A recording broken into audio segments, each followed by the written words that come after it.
All right. Gen Z quietly gave up and nobody noticed. So I went on Reddit the other day and I saw a thread that was quite interesting. The title was, "What's it like being in your 20s in the UK these days?" Mm-hmm. And even if you're not in the UK or 20s, I bet you'll be able to relate to the top answer. Let me Oh, read it out for you. all right. I'm in my 30s and I'm in the US. So, What's the point? I'm renting and I would love to buy a house, but yeah. what's the point? True. I'll likely never pay it off. True. I'm paying loads into a pension, but what's the point? I'm going to be working until I die. Same. I mean, I hope not. I want to hurry up and get my little retirement thing. I'd like to see a doctor about some minor ailments, Yeah, but same. what's the point? There's never any appointments anyway. If you couldn't tell, Uh, this is going to be a video that is brimming with optimism. yeah. But I think there's an important message to be made here. If you've clicked on this, I'm going to assume that to at least some degree you can relate to the sentiment that this user has posted. In Yeah. fact, I came across a study that found that over half of young people agree with the statement that humanity is doomed. And Oh, what is this? Yes, no, prefer not to say. Franny is doomed. Uh, uh, you could think like 10,000 million years into the future, the Earth is going to collide into the sun at some point, and hopefully, sometime we can figure out a way to get off Earth and like onto some other planet or some shit. So, by that point, then yeah, but like in like the current setting, from like now, maybe like 50 years into the future, maybe 100 years into the future, like what's it gonna be like? Probably like that. Uh, I don't know. I'd probably say yes. And if I wanted to convince you otherwise, I could tell you that child mortality has dropped by half in the last 20 years, Oh, or any other bunch of random stats, but I don't think they actually convey anything helpful for most of us. I want you to stick with me for the next few minutes because I think we can actually go in a more useful direction. And on the off chance that the random Reddit user FroyoFlashy6048 is watching this one's for you, bro. nice. So the sentiment expressed in that comment is hardly something uncommon, and just like absolutely everything that my generation has done, they've turned it into a meme. The meme is called the Dumer. Presumably some of you aren't chronically online. Yeah, I'm not chronically online.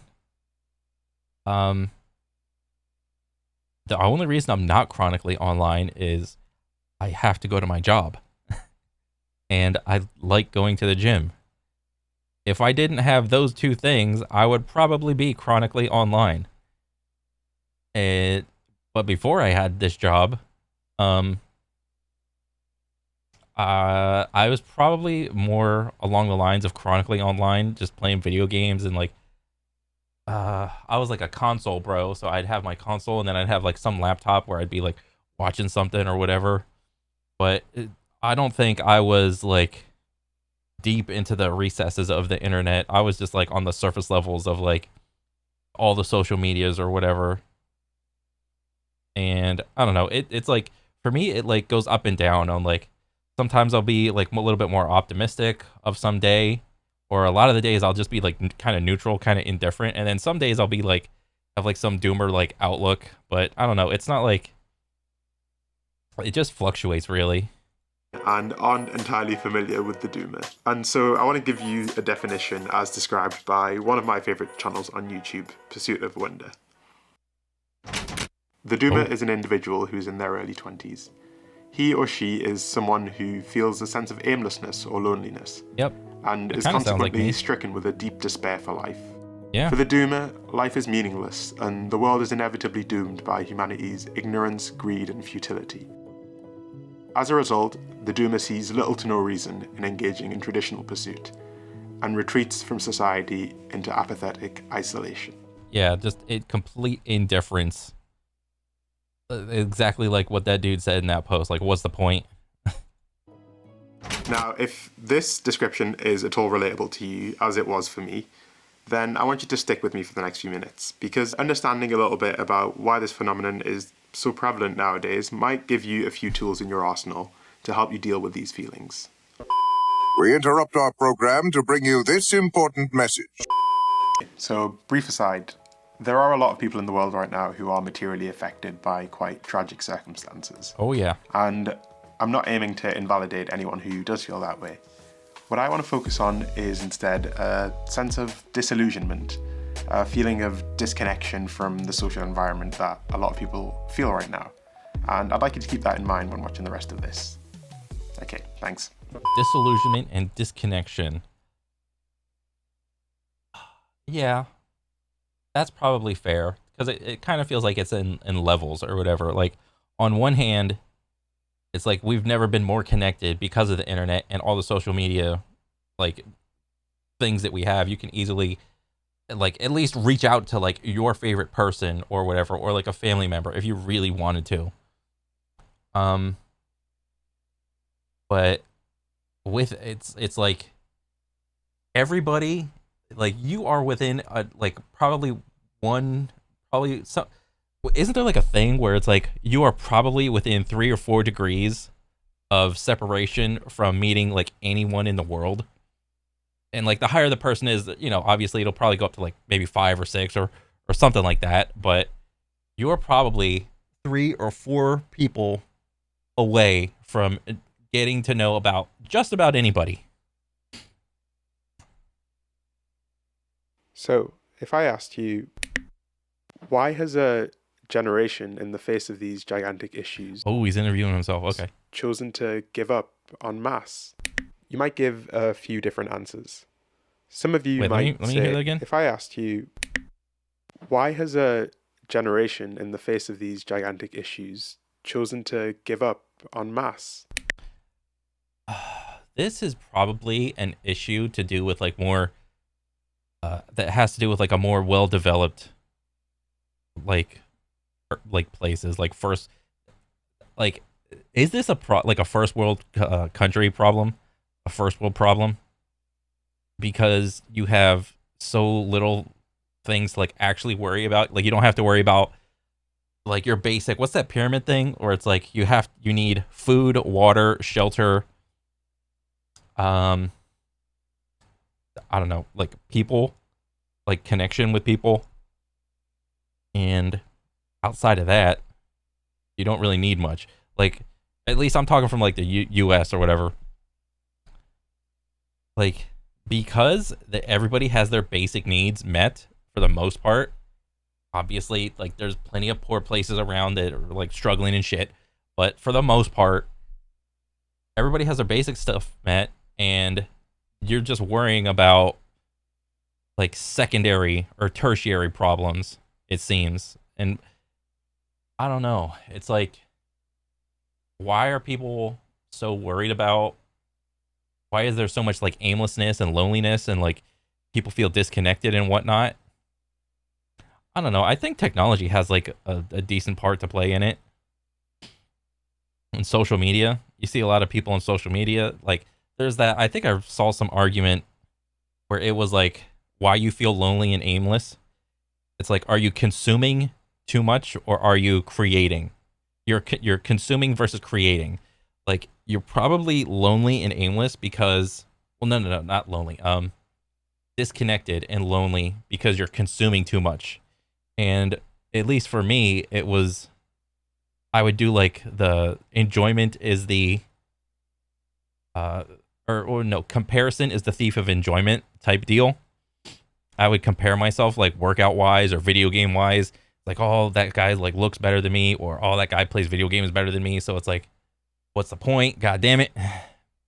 So that, I would say that's like a piece of the puzzle, but there's obviously more things than that. You might give a few different answers. Some of you might say something like this. Well, people these days just don't want to work for what they want. This generation has just decided to choose the easy way out instead of facing the struggles head on. To which I would say, ooh, people don't want to work. That's a good one. well, why do we assume that giving up is the easy option? People don't want to work, so people just give up. That's a good question. Granted, I don't think people are completely against working. People just don't want to work, and have their efforts be undervalued. Like,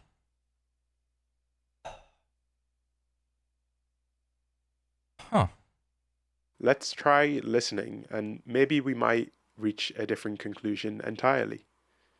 I find it very difficult to say that doomerism is an easy way out, when it's not really a way out of anything. It doesn't relieve any particular individual of the stress and the trauma of human behaviour at large, and I don't think it necessarily frees you from anything. This angle, I feel, is most often brought forward by people from a different generation who fundamentally had a different contract between them and society at large. People who lived a large part of their young adulthood through a time of optimism, a time where it seemed like hard work would actually genuinely be rewarded. What I think we see when we look at doomers is... Yeah, now hard work is just taken advantage of.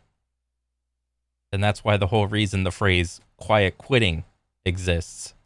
Simply coming into work, doing exactly what's on your job description, and nothing more. Is a group of people who feel one of two ways: misled or powerless. It's a group of people that is bombarded with messaging that tells them that their efforts are futile. They feel like the contract between society and them has been broken irreversibly, and thus there's nothing we can do but resign ourselves. And so I don't think it's fair to characterize doomerism as a choice necessarily.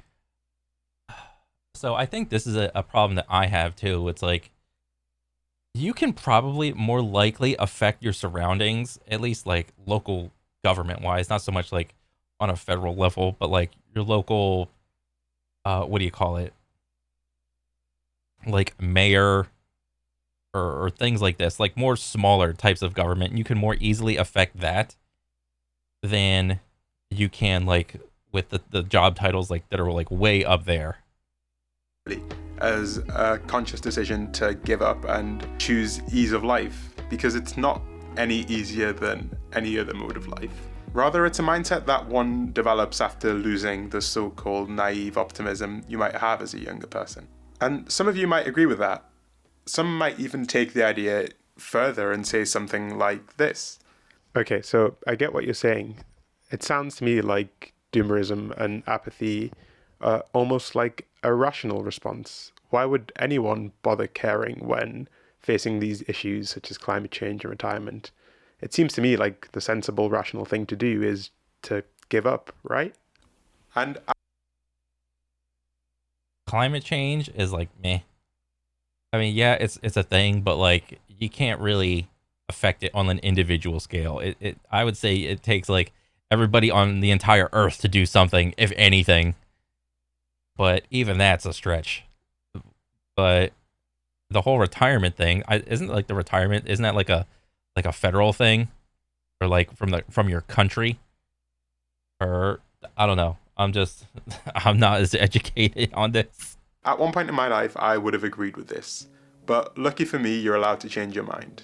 I would even encourage it. See, I believe that most people in my age group are genuinely passionate about certain things. We do face this issue, however, that we are constantly told that our efforts are futile. And in such an environment, the overwhelmingly sensible thing to do seems to be not bother. But I don't necessarily think that that's an inherently rational way to respond. In fact, when it comes to human behavior, rationality is the exception rather than the rule. Yeah. And I think keeping that in mind is really important when it comes to challenging thought patterns that can be unhelpful to you. The idea of rationality in human decision-making was kind of the motivation for this entire piece. Specifically, the word rationality in decision-making. Making a decision based on emotion versus making a decision based off of like reason and logic. That's fair. Dang, that is a good question though. Work of Daniel Kahneman, a psychologist who specializes in that area. His most famous piece of work is probably the book Thinking Fast and Slow, and in it there's one specific idea that I wanted to share. I actually came across Thinking Fast and Slow in a bookshop recently, and it got me thinking about the subject of rationality. I'd read the book years ago, but thanks to today's sponsor, Shortform, I was able to get a really quick overview of the main ideas. I've found that the books on Shortform are way more useful than like a normal book summary. Oh. They come with these neat little exercises to test your knowledge, and they also have references and sources to all of the material inside the book. They have books on psychology, Bro, like, what's your level of, what was it? Like,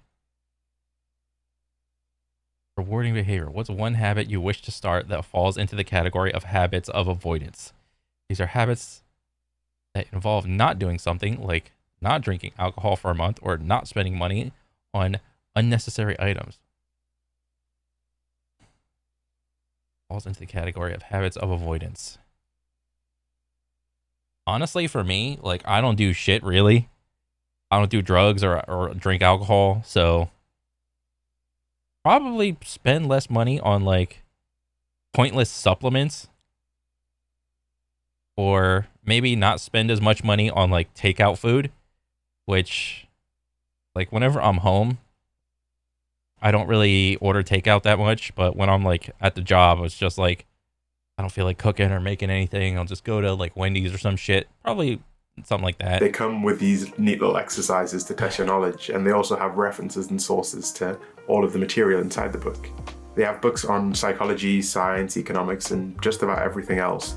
So I really do think that there's something for everyone there. I've used a few services like this before, but what I really liked about Shortform is that they made it super easy for me to dive deeper into specific areas and ideas that I found interesting.